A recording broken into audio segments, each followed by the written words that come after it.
conversations on the big issue that we are keeping a very close watch on. And joining me today is Ambassador Nirupama Rao, former Foreign Secretary, somebody who understands the region very well, the entire Southeast Asian region, as former ambassador to China and Sri Lanka. She knows what Beijing is thinking beyond just those official communique. Ambassador Rao, thanks so much for speaking to me and taking out the time. There's a lot of ground to cover, from diplomatic to commercial interests to what, the Mike Pompeo statement should be read as. But before I start on any of those, I want to ask you about an initiative that you had started as when you were the ambassador in China, the India-China Business Forum. And the reason why I ask you about the business interests is in the backdrop of rising anger and resentment towards Chinese business interests here, and how you perceive Beijing is likely to respond to this public anger, resentment, and could this actually be an inflection point in the Indo-Chinese relations? Well, thank you for having me on your show, Gauri. Good to be here. In answer to your question, I think my approach to give you an answer would be to say that, first of all, we have to decide in India how, as an establishment, we respond to the level of public anger and concern about what happened in the Galwan on the 15th of June. So that's one set of actions that need to be taken. The second set of actions would be how would the Chinese respond to it, which I assume is quite close to what you wanted to know from me. As far as the actions we need to take are concerned, yes, the events in Galwan certainly symbolize and are a turning point in the relationship. And it cannot be business as usual, and given especially the level of public concern and anger, because we have a democratically elected government, and they obviously cannot be insensitive to the public mood and the levels of public concern. As far as our trade with China is concerned, as you know, we have an adverse balance of trade with China, in fact, a huge adverse balance of trade. We have time and time again approached the Chinese that they need to do something more about it, especially remove non-tariff barriers, and they need to give us a scope for entry to the pharmaceutical, the IT sector. These are areas where China had been asked even before to take proper action. And they have always come back to us saying that they will do so, they will take steps, but on the ground, nothing really has changed. So there is that set of concerns that we have also. But given what we need to do post-Galwan, obviously in areas that affect critical infrastructure, in areas that affect our security, all the talk of Huawei coming in for the 5G trials, for instance, or, these telecommunication companies being also eligible to participate in tenders that are put out by our public sector companies like BSNL and others. So that's also an area I assume that the government has already, and in fact, they already have started taking some steps. So we might see further action in that regard. As far as just the import of goods from China is concerned, there's a lot of cheap, low value also coming in. And we'll have to see whether need to curtail that, whether we have corresponding capacity within India to supply our consumers and our small retailers who depend a lot for their livelihoods on the sale of such items. So it's not going to be easy for the government. And then there's the whole question of Chinese investment. China has entered almost every area of our society. I mean, they're embedded in Indian life in many ways, with the TikTok and with the search browsers and the investment in a lot of startups.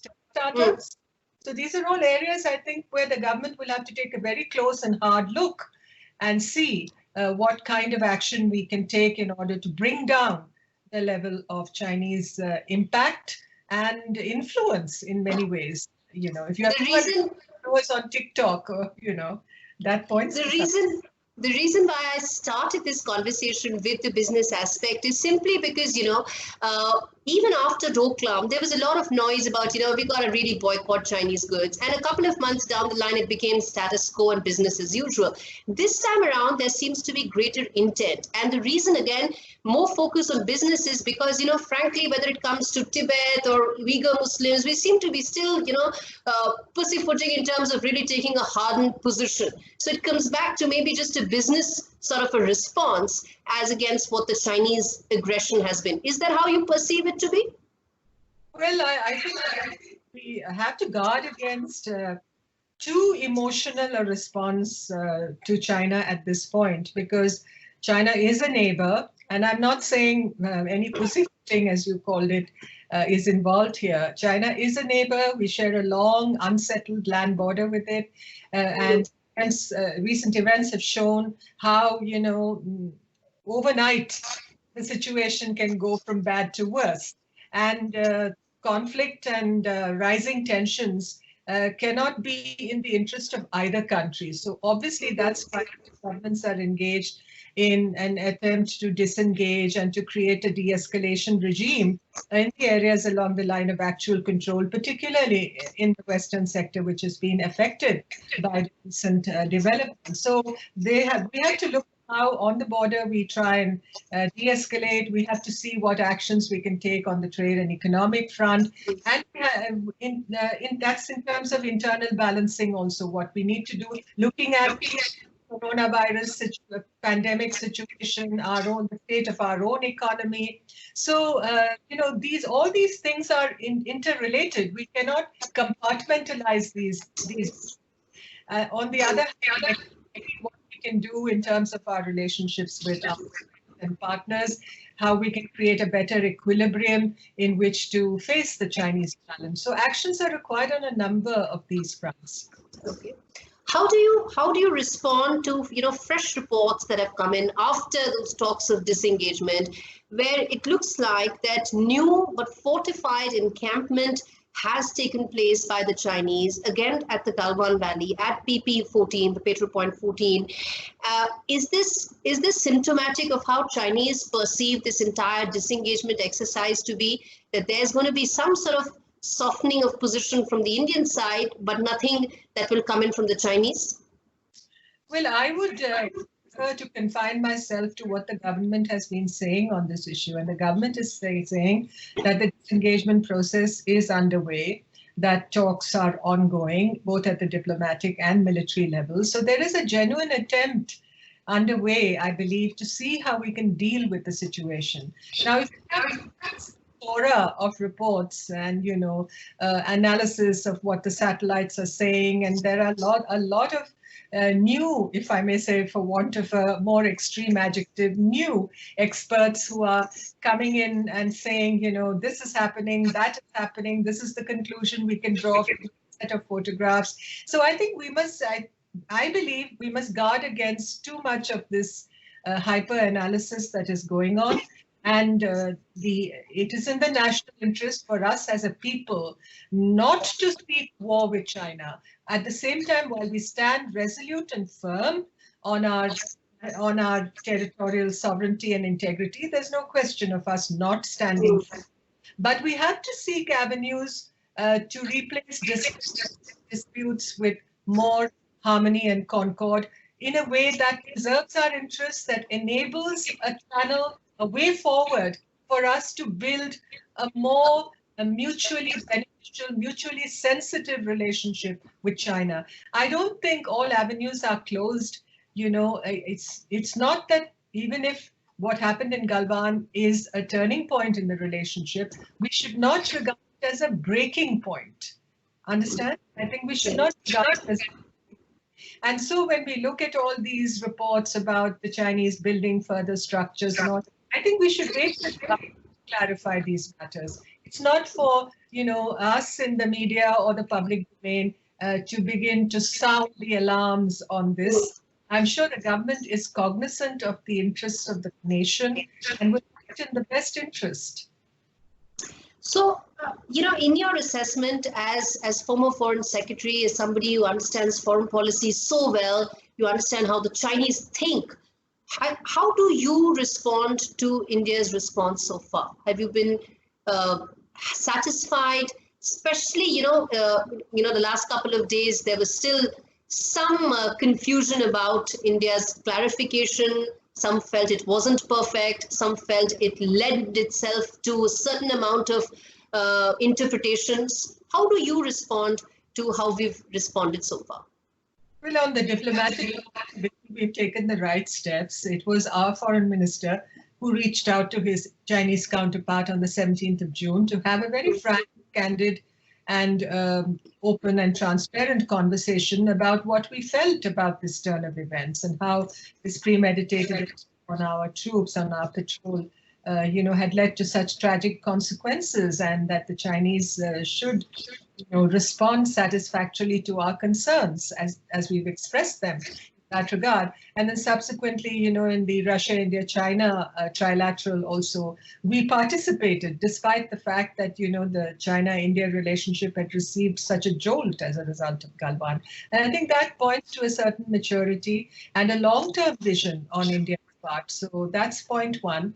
On the second point, the military-to-military conversations and meetings and marathon discussions, as General Hasnain also pointed out in your previous interview, going on for almost 24 hours, if I would say, quite a long duration. So that's going on, and that also points to the very professional attitude of our military, who are certainly very well prepared to deal with all contingencies. There's no doubt about that. So the Chinese is not, let me emphasize that, not a sign of weakness.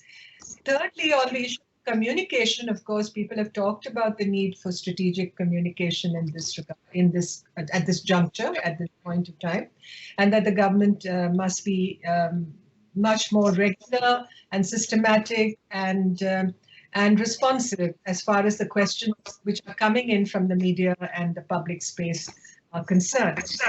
I presume our government is taking note of these issues, because during the Kargil war, as you know, the Army and the External Affairs Ministry held regular briefings every day, and they were answering questions. We haven't reached a point of open conflict with China. I'm not comparing this to Kargil, but I'm saying that there is a certain practice we had established, and people still remember that. Do you think it's time to have those mechanisms back, make them more robust? Well, certainly we need more robust forms of communication. I'm not saying that we don't need them, and government needs to take a call. Today, of course, it's very different from 1999. We have social media, we have so many new technologies for communication. So it's even more complex than it was in 1999.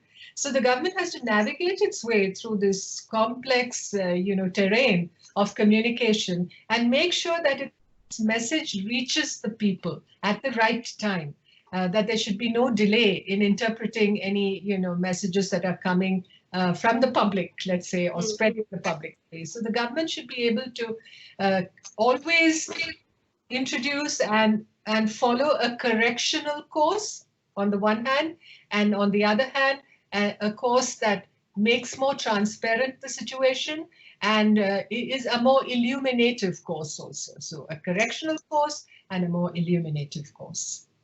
Let me now bring in the other two powers, so to say, in the overall dynamics. One side, of course, is Russia. The other side is United States. For long, we've sort of had that, non-aligned strategy, but it sort of looks like that 2020 will be that defining year when India would probably have to take a clear position. Do you think it's time for us to have a tighter embrace with the United States? I know it's an election year. I know a lot of people think that President Trump is very transactional in his approach. You give him something, he gives you something back. Do you think this is going to be the way that New Delhi would get to counter Beijing? I think the first point I think that India, whatever it does, has to be on its own side, as the foreign minister said some time ago. We have to be on our own side, able to protect and make sure that our own interests are safeguarded, whatever partnerships we have, whatever relationships we transact with outside countries. So that is always the central and most predominant interest that we should keep in mind. Now, with the United States, we have a very strategic partnership. There are many defense partner of the United States, and we built a relationship that straddles almost every area of human endeavor, as it were. So it's even more than a defense and security relationship. It's a relationship between two strong, vibrant democracies who have so much in common, who celebrate diversity and unity in diversity. And at the same time, the level of openness and transparency and predictability that we've been able to establish gradually over the years with the United States, I think, is unsurpassed. And we have much to trust in that relationship and much to trust like the United States, even though there are people who say, will the US go the whole length in supporting us? In the past, it's been a somewhat mixed record.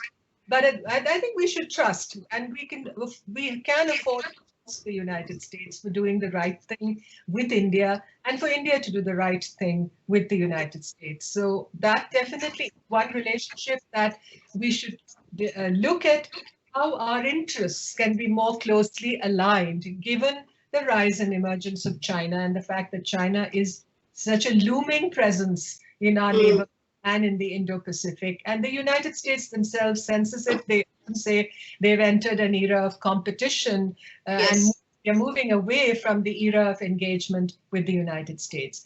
But at the same time, I think that India has always valued its own strategic autonomy.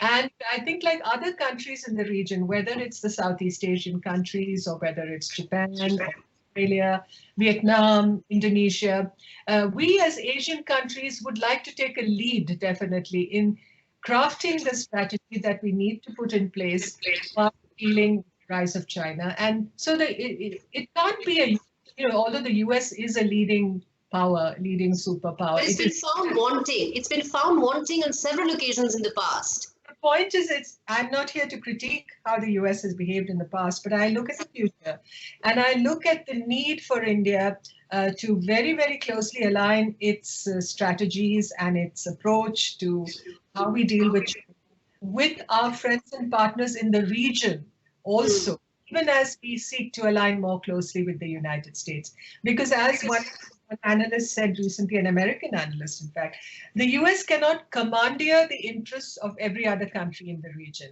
Understand? So it has to be led from within the region with the support and the assistance of the United States. At the same time, the country has a strong and enduring relationship with Russia, as we saw. You saw the remarks of the Russian foreign minister at the meeting. And I think Russia has been a time-tested trusted partner of ours, given not only the Cold War history of our relations, but also post-Cold War. India and Russia have made genuine attempts to build a close relationship. We call it a privileged partnership with Russia, and Russia is a major defense partner of ours also, as is the US, and Russia supplies close to 65% of our defense equipment. And it's a steady bridge, a bridge on which so much equipment and assistance has been transported as way in America. But look at the tight partnership that Russia and China are now very deeply invested in. No, that doesn't mean that we, roll over and play dead.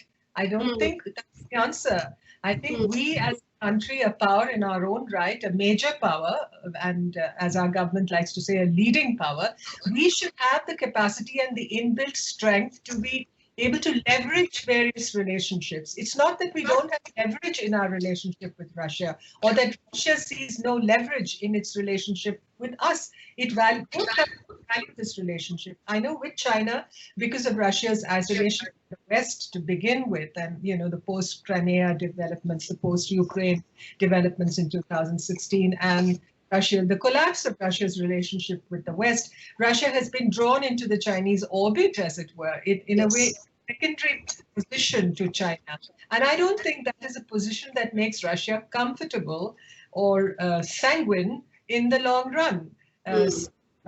Every country bides its time until a set of alternatives that are more positive or conducive or advantageous to that country present themselves. Okay, then let me quote a fellow Malayali, Mr. Shiv Shankar Menon, who recently said that the ideal position for India is to get closer to both the United States and China than they are to each other. Do you perceive and do you foresee that to actually translate into actionable points from here on? Because it could be very significant, but at the same time, many people say, do we have the economic heft, the big global diplomatic position to be able to carry out this kind of a intent? Well, if you're looking at an area where the US and China they see a steady decline in the relationship, the trust, the confidence, the whole history of engagement between the two countries collapsing. If you're looking at that sort of scenario, well, it makes sense for India to keep its channels of communication and contact with China open because, you don't want to get sucked into a vortex of conflict between the US and China. And therefore, you would keep your communication open with China, even if we have a very complex, unresolved bilateral relationship in many senses with China. But there is the experience of the last 30, 35 years in which we built a structure of relations with China, in which we were able to transact relations, in which we held the peace on our borders. So we have a certain muscle memory that we've developed now over the last three and a half decades. Why not utilize it? That's how I would interpret Mr. Menon's statement. So that's the outlook we should really be keeping in mind when we look to the future. Ambassador Rao, final question I want to ask you is that a lot of analysts.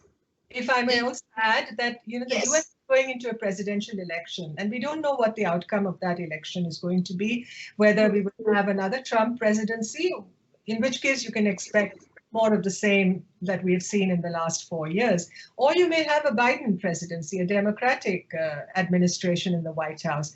And then you may see perhaps a recalibration, even if competition persists with China, and there will be a hard line taken when you compare it with relations that existed between the two countries in the past. Even so, a lot of observers and analysts say that there may well be a recalibration in many areas of relations between the US and China, and there may be a less, what shall I say, this mood that has come to permeate China relationship may be somewhat, I think, redefined in a way that even if you have competition, there will be, communication between the two sides and attempts being made to see how they can resolve differences. Some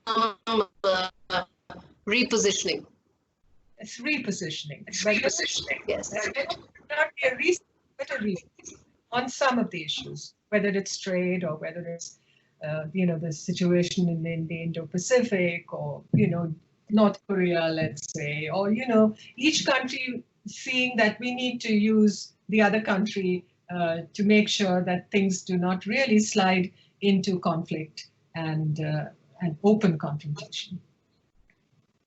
Ambassador Rao, final question. Do you perceive the next couple of months to see escalation in Chinese aggression? The reason for my asking you this is that a lot of analysts felt or continue to feel that because of coronavirus, because of global isolation, this is the sort of Chinese reaction coming in. Because the fact that Xi is facing a lot of heat back home and shuttered factories and cancelled orders for a manufacturing powerhouse could lead to unwinding of its economic story. Do you perceive then the aggression as a result of this to only escalate from here on? Well, I think the Chinese economy is still in a much better place than many of the economies of many countries in the region. So I think rumors of China's demise may be grossly exaggerated. We should at least be aware of that. However, whatever way the situation develops. I think that aggression and assertiveness and muscularity and, hostility being seen from the Chinese side is something all of us in the region should expect, because look at China's attitude vis-a-vis Japan, vis-a-vis Australia, vis-a-vis Vietnam, vis-a-vis Malaysia, Philippines. the Philippines. So there is this face of China that we're all being confronted with. And I think we factor that into our plans. Whatever we do, even as we talk to them, I think we should be very resolute and in a sense, don't drop the need for readiness and preparedness. I don't think we can afford to lower our defenses vis-a-vis China. So that really is the attitude that I assume that the government would take also. We have territory to defend, we have our sovereignty to protect, and we have a nation's interest to keep. So that will always be uppermost in our calculations, as it were, even as we seek to maneuver and to leverage and to calibrate what our reaction should be in dealing with China regionally, globally, as well as bilaterally. All right, Ambassador Rao, thanks so much for speaking to me, taking out the time. Hopefully, during the course of 2020, there'll be a thawing of relations, and hopefully we'll go up from the nadir that the Indo-Chinese relations have hit right now. Thanks so much, Ambassador Rao, for taking out the time. Thank you so much.